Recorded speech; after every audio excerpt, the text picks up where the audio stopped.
Hello everyone. I wanted to give you a quick presentation tip today on using the push transition to create movement in your presentations.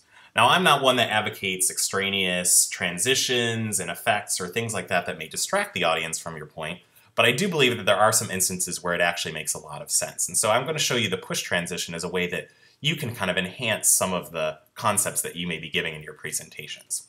So I'm going to give you an example here. I'm trying to talk about a concept that maybe has something that's visible as well as something that's invisible. So you can see I use the metaphor of a tree here. I could very have easily used an iceberg analogy, but I have an image here and it goes right off the bottom of the page. So if I move this here, you can see the rest of the image. There's the roots of the tree, but there's the tree itself. And I will put that back into place. But that is on my first slide. And then on my second slide is the rest of the image. So there's the roots right there. And so again, if I move this, you'll see the whole image is actually on the screen there.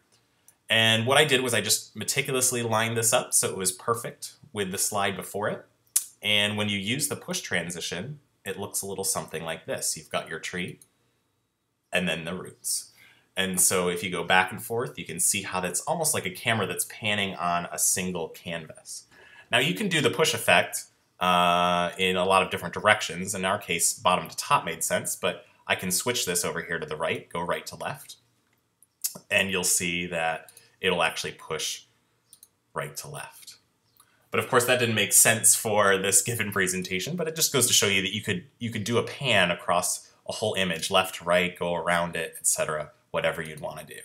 I also wanted to show you a second implementation of this, and this was a presentation that I created for a group of students that were hosting a conference in Washington, D.C. And what they wanted to do is they wanted to show the attendees all the different places along the metro line.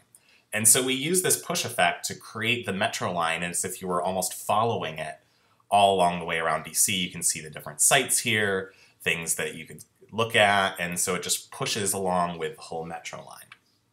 And I'll skip down through the presentation a little bit here, show you a little bit more of a complex implementation of that. But again, we've got the blue line here on the metro. We switch to the orange line. The orange switches to the green so that we can visit University of Maryland College Park.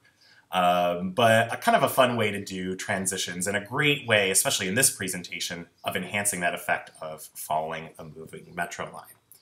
So that's the push transition. I hope you found it kind of an interesting tutorial. You know, I'm using Keynote here, but this can certainly be recreated with any number of programs. PowerPoint will do it. Of course, Prezi does it automatically. But I think this is kind of a fun, neat way of enhancing your presentations. So I hope you enjoyed and have a great rest of your day and come back for more tips later. Thanks.